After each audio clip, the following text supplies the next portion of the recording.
আমরা তো দৃঢ় প্রতিজ্ঞাবদ্ধ।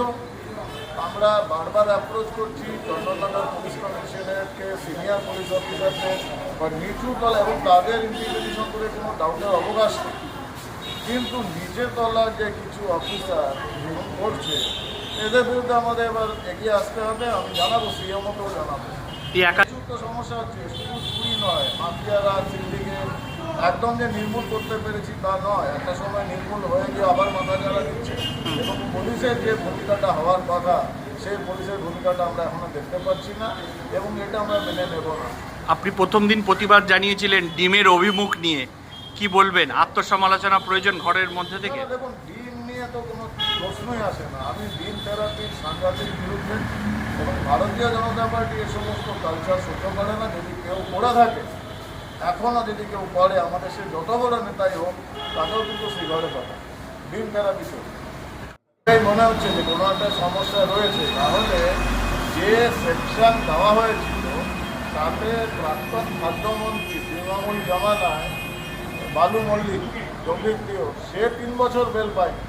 এখানে একই করে বেল পেয়ে গেল, এবং পুলিশ কিন্তু কন্টেস্ট করে। আমরা গেছিলাম, আমরা এইমাত্র ওখানে পুলিশ স্টেশন থেকে আসলাম, যে কোন্নগর পুলিশ স্টেশনের যে ইনচার্জ, তার সঙ্গে কথা হলো, সে বলে আমি জানতাম না। তার শিশুসুলভ উত্তর, এবং কন্টেস্ট করেনি না, কেন হয়নি দেখতে হবে। ঠিক আছে, তাহলে এবার আমরা ডিসিপি আর সিপির কাছেই যাবো। আমি ডিসিপিকেও জানিয়েছি। আপনি তো নিশ্চয়ই পুলিশ তো নিশ্চয়ই নেবেন, আমি ডিসিপিকে বলেছি। কারণ এটা তো সব জায়গায়, এটা আগে আইসি উত্তর করার বিরুদ্ধে আমি বলেছি। কারণ মানুষের স্বার্থে, জনগণের স্বার্থের বিরুদ্ধে কেউ গেলে, সে যেই হোক তাকে আমি ছাড়ব। আর এবার আমরা আজকে দেখা করলাম এই কোন্নগরের যে ফাঁড়ি, তার ইনচার্জের সঙ্গে, sub minister Ghosh. This is not acceptable. যার বিরুদ্ধে অভিযোগ তার সম্বন্ধে কি বলবেন? এটা গুন্ডার রাজত্ব। গুন্ডারা তো এই রাজত্বে নতুন বাংলায় থাকতে পারবে না। সে যেখানেই পারাক, আবার কোমরে তৈরি করে দেওয়া। উত্তরপাড়ায় কাঁড়াবাগানে আমার বাড়ি ইউকো ব্যাংকের পাশের বাড়ি। ওকে, আপনি পেশায় কি এবং কি সমস্যা নিয়ে এসেছিলেন? আমি পেশায় ছিলাম ব্যাংক এমপ্লয়ি। ব্যাংকে কাজ করতে করতে নাইট সেকশনে আমি ডিএমএস কোর্সটা করে নিই। তারপরে আমি সপ্তাহে এবং বিকালে চিকিৎসাও করি, নিজের বাড়িতেই চেম্বার। এখন চিকিৎসা করি না, ছেড়ে দিই। বেশ কয়েক বছরই ছেড়ে দিই।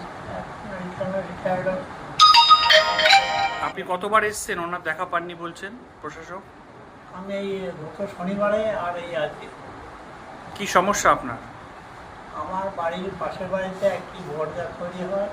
সে ভদ্রলোক বনসাই করে লাগিয়ে ছোটো বটগাছ লাগায়। তারপরে সেই বটগাছে আস্তে আস্তে বিশাল আকার হয়। মাঝখানে তাকে কুচি যে তুমি ভাই ডালগুলো ছেটে দাও, থাকলে গাছটা কেটে দাও। সে কোনো গ্রাহ্য করে না। তাই জন্যই কি পুরসভায় আসছিলেন? তারপর আসছে আমি 2019 সাল থেকে, সেপ্টেম্বর মাস। কাজ হয়নি কোনো? না।